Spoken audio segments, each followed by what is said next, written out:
obviously, you know, disgraceful, like, you know, how, what's it called? How violent, you know, Yeah. where have you been, you know, the last like half year, you know, when Portland, Oregon was getting pillaged for like at least 13 consecutive weeks, you know, where were you then, you know, with your moral outrage?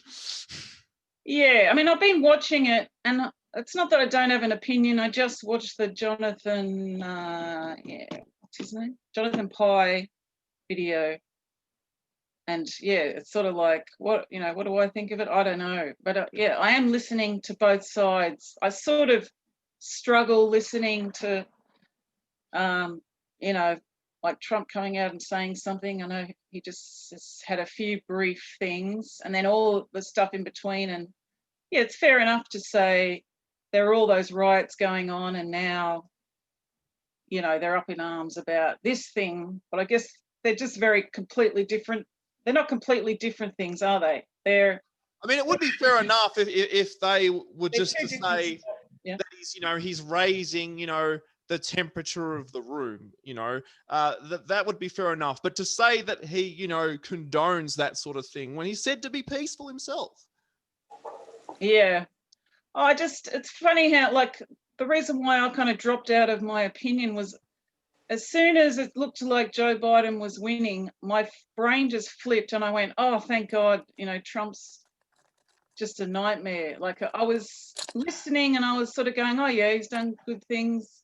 Okay, what are they? And I was seeing them, and oh, so if he wins again, you know, then more of these good things might happen, and Yeah, well, it'll be okay. But then as soon as he started looking like he was losing, my brain just went left, you know, straight to the left. It's like, yep. yeah, well, I got on the Trump train quite late, so I missed out on all the winning. Unfortunately, I got in time, unfortunately, for the loss. But the reason why I obviously got on it in the end was because of two things. And one, obviously, you know, obviously not the whole left, but the degenerate, you know, like 1% pretty much, you know, most, you know, the top left-hand corner of the political compass, you know, like pretty much San Francisco. And then the other reason was, you know, the hack journalism. Yeah. Yeah. Yeah, media. I just feel like a lot of things are shared, and it is just that missing, people just missing each other, what, you know, what each other's on about. And then people just stop talking to each other, and they don't even learn that, you know, we're all against lying media. Yeah, exactly. And authoritarianism as well. You know, like a mate of mine said to me, you know, just yesterday, you know, no one should, you know, be able to dictate your life. Yeah, well, like, yeah, I've been sent videos about, you know, the future, the Great Reset, and it's good. I'm watching them, and I start going, oh, it's not going to happen. Oh, everyone's overreacting. Then I'm like, no, yeah, don't be like that. You know, you've got to consider both sides. See, I don't think I'm mutual, but well, I don't even think it's a conspiracy theory anymore because, you know, Justin Trudeau said that it's happening. Yeah, and what is it? Like, that's what I kind of wanted to ask when I was. If you promote the Great Reset, you know, then they agree with you. But obviously, you know, if you criticize it, you're a conspiracy theorist. Well, yeah, I think we have to. It has to be known, like, what exactly is it? This video said it's more neoliberalism, so more corporate, private owned. Instead of free market capitalism, it's instead of shareholder, it's stakeholder. Yeah, There wasn't that much information. Like, I'd like to see, and there are these debates, of course. Like, I reckon there must be a Joe Rogan video about it if he's had 1,000 people, you know, on his show. There'd be economists, and I don't know, I just love how he just asks, he just knows to ask and keep asking, and yeah, and he has a wide variety of guests on as well, you know, so obviously, you know, you can't say that he doesn't have diversity of thought. Oh, but yeah, no, totally. He's got everyone. Yeah, exactly. I'd much rather what you said, having a free market society more than, living. Well, I guess I don't know. In the end, I just thought, I don't know economics, you know. Hmm. Um, Well, I mean, that's the only thing that the libertarian right and left oh, disagree with. yeah. So as a libertarian, do you think that you look at markets and things? Because the libertarian I saw, Ron Paul, in the 80s, he was on Donahue or something. And libertarians were, and they're probably the same. It was more about, everyone can do what they want, not especially drugs, but because drugs was so demonized in the 80s, I think they had the crack epidemic. It was just horrific. So everyone was like, oh, how can you say that drugs should be legal? And he's trying to explain himself. The crowd's just screaming at him. I think he was talking about in all things. Oh, well, he was proven right, wasn't he, on the war on drugs? Yeah, totally. Yeah. That's his son, Rand Paul, isn't it? His son. That's right. Yep. He was retweeting his father, and I mean, it's obvious I don't know much because it's economics. And I think the only reason is I just find it not boring, but I forget all the, it's very technical, but it's just important, I guess. And I want to hear, people that know. They would probably fight against other people with some opposing economics, and they could both be right, and they both, that kind of thing. No one's ever figured out how to solve poverty, but it does look like, you got your shareholders and your businesses, and there's always rich people not donating, giving their time. And if you're going to be a good member of society and you've got lots of money, you go to lots of auctions. Joe Rogan was talking to someone about that. You always go to a fundraiser, there's an auction, there's rich people. That's how worthwhile, groups that are helping the poor. But I mean, that's obviously not the answer. The answer would be, I guess, talking about the black community, especially because there's so much black on black crime and low education and high disease and high, unwanted pregnancies, and lacking fathers. Yeah, exactly right. I mean, if America was such a racist country, no less racist than it was in 1963, why have obviously, they had an African American on the Supreme Court, since when was it, 1967? Oh, yeah. And then, in 1991, they replaced him, with obviously, the current African American, that's been on there since then. Why would, the Triple K, have such a laughable membership if America was such a racist country? A laughable membership of only 3,000, which is, just so laughable because of how pathetically low it is, out of 330 million people. Probably like half of them were at the Capitol breaking in. Yeah, they are cut off. Yeah, they are that extreme, build up our weapons. Exactly. I mean, war's coming. Yeah, no, I think very little of them. It's very superficial to think that you are superior because of the color of your skin. Yeah. I guess it's like culture. Now people are saying, do we want to lose our culture? The reason why I don't care, I think, is because I am like that early 90s Gen X, and my mum's a migrant who just lost her identity, and I don't know what mine is, or her culture. Just, left 9 kids just to fend for ourselves kind of thing. And I got a question for you. What's the difference between third wave feminism and fourth wave feminism? Well, I was asking one of the other girl members. I think she was talking about fourth and fifth wave. So I think third wave, second wave was the 60s, and then third wave was the 90s, apparently. Yeah, well, a lot of stuff got written, and in my classes, a lot of just like masses of stuff I think Judith Butler. So I guess that's third wave, you know, that it's a social construct, gender itself. So that's third wave. Fourth wave, who knows? Just, and it's all, the funny thing is that even in class, it's debatable, and you debate it, and then in the end, everyone admits that there's no real answers. But then suddenly out in the real world, these kind of lefties that went to uni are going, no, there is, and we're right. And if you're wrong, you know, we're going to bully you into being labelled. And well, I mean, if they were really right, then, you know, how did Obama obviously win those 2 consecutive elections in landslides?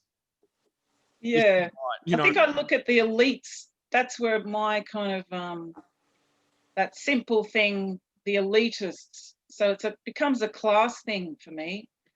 And it's interesting for me that I've gone to uni so late at 35, and I've already got children, babies I had. So I was sort of really lacking in energy and all that stuff. And then there's these 19, 20-year-olds whinging about everything they can think of. And, you know, but they're full of energy, they're well fed, they're probably living at home, phones and cars, and or they're one station to Swinburne because they live in, I don't know, Richmond or something, or I mean, you know, they are diverse in a way where people come from at uni, but I just think if you're able to go to uni, you're in the top because you don't have any mental health problems. That's the reason why I didn't go to uni from 18. Yeah, well, I don't really see them having anything to complain about, obviously, if they're Australian citizens. Because yeah, I guess that's, you know, that's simply it. Yeah. Yeah, I've seen on Google that it's, you know, Australia has the top 5 highest living standards in the world. Yeah.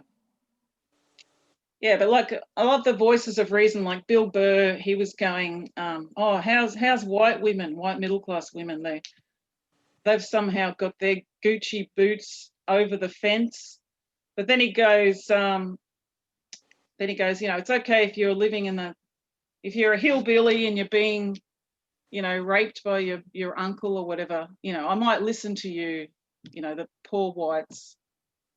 But yeah, like even in Australia, there's a lot of shit going down, lots of drug addicts, you know, like up at the top end of Gippsland, well, the big towns. It's not that it's the top end of Gippsland, as I say, all the big towns, they've got the ice addicts and they're all a bit. And the weird thing is that it's more of a problem than it was in 2004, when obviously I remember seeing all these, you know, what's it called, you know, ads alerting you as to how bad ice is, you know, and obviously it's detrimental, you know, do not take it kind of thing, you know, obviously ringing the alarm bells off in your head. But yeah, it's much more of a problem now than it was then. And I haven't seen a single, like the last time I saw, you know, an ad saying how bad ice was, like I said, was year 8. Year 8, so 2004, really? Because I would have thought, yeah, heroin addiction, there were, 300 people dying a year, more than car accidents some years. And then it switched to ice. So yeah, and it was the late 90s that there was speed, and then suddenly there was methane. What is it? Crystal meth. Yeah, and obviously that's what's you know, getting in these people way of achieving their potential, you know, and I've noticed since obviously high school, of course, you know, there are, you know, poor, you know, white Americans living in trailer parks. Yeah. You know, so I mean that you know, that's an outrage if it's a white supremacist country. Yeah. You know, from their point of view, you know. I think, yeah, the only thing watching them break into the Capitol was it looked like they should have had more police, and it seemed to be kind of presented in a way where someone wanted it to happen. I kind of think. Yeah. You never know what Trump's thinking, but I guess I just thought, it'd be easy to just sort of go, oh, Well, as you know, I watched Salty Cracker's channel, and he covered that, and there was a window that was broken, and obviously it wasn't, whoever did that, obviously didn't do the right thing. Obviously that's vandalism. So I'm aware of that. I did see that I don't know, obviously if it was an Antifa plant, but I did also see fucking some kind of smoke or something go off in the entrance, when pretty much. oh yeah. What about when they got in and they broke into some of the offices? Oh yeah, I did see there was someone that was sitting in Nancy Pelosi's office chair. So that is true. But it's nothing compared to obviously what I've seen, at the BLM rallies, where there's, in one of them, there's a blazing fire going off in the background, and the journalist is saying that the protests have been mostly peaceful. Yeah, but to me, it's like that's a funny thing to present. Because there's what you're saying is the case. Funny, but they're actually serious, and he probably is actually standing in front of a fire. Like it could have been edited, not kind of edited into. I mean, it's a massive chasm between what they're saying is happening and what actually is happening. Yeah, so I agree with that point. You idiots never the left.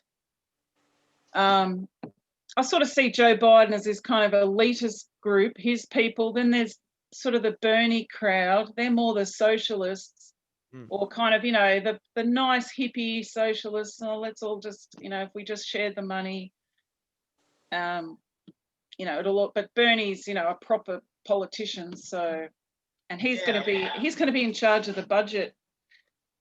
He's the president of the budget committee. So I really think that Tulsi Gabbard, what's it called? That the Democratic base, voters pretty much were beneath her because, her ideas, if you know what I'm saying, like her platform, was far superior to the number of votes she got. Yeah, okay.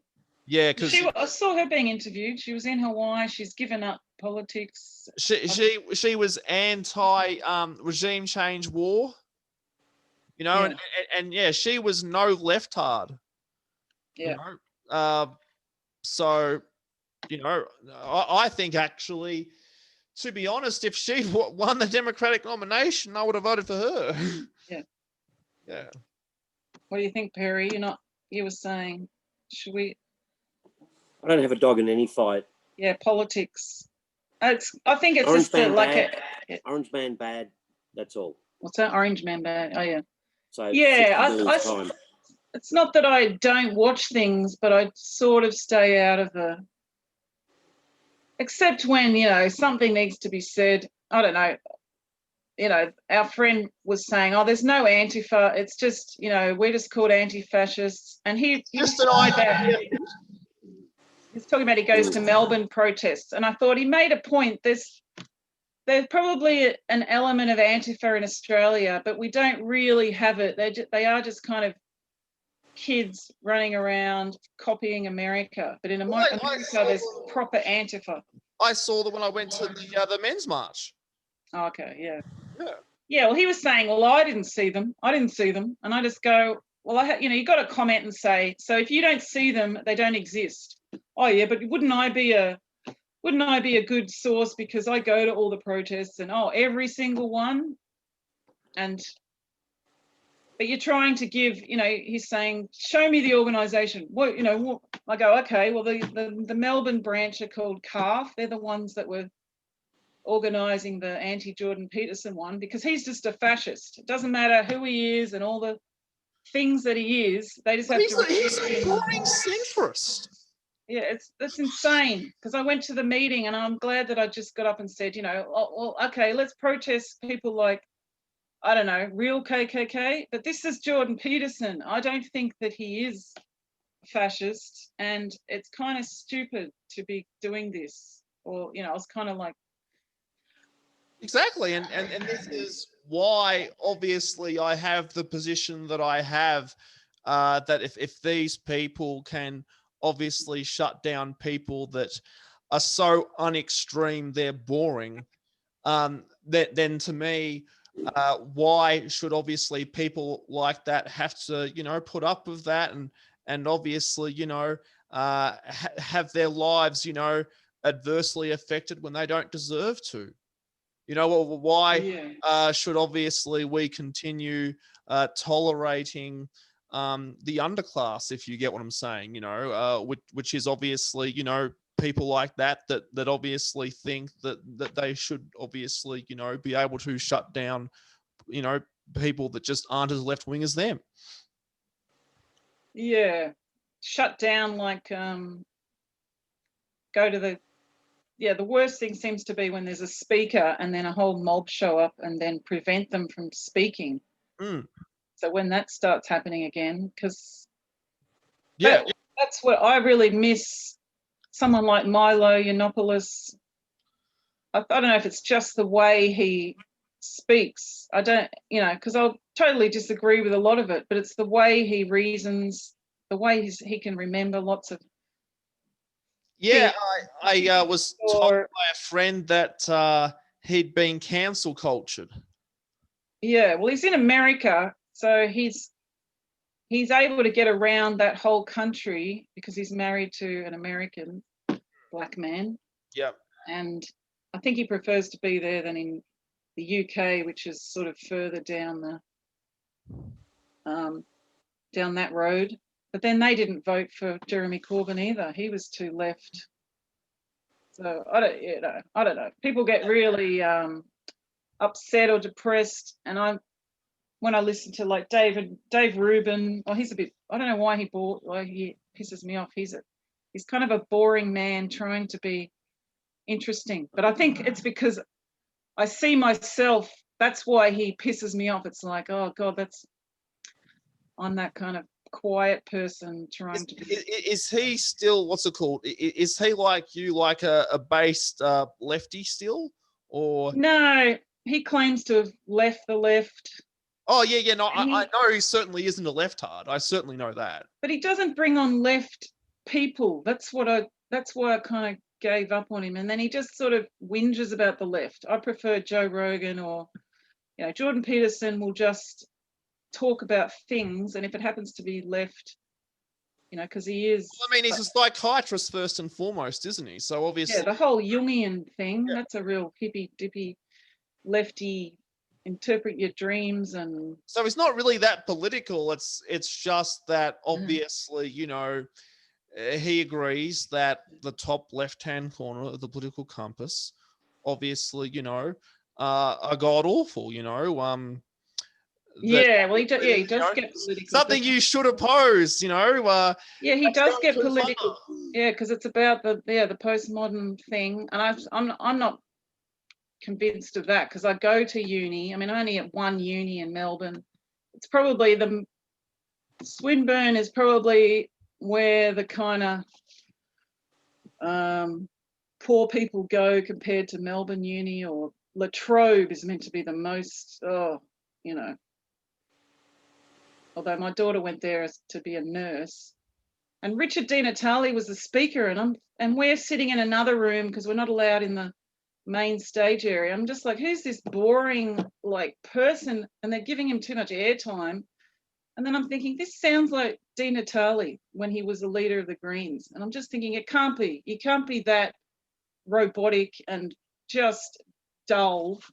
And it was him. They used to have Bob Brown. I didn't really pay much attention to Bob Brown in the 90s, but he seems like he was much better in trying to.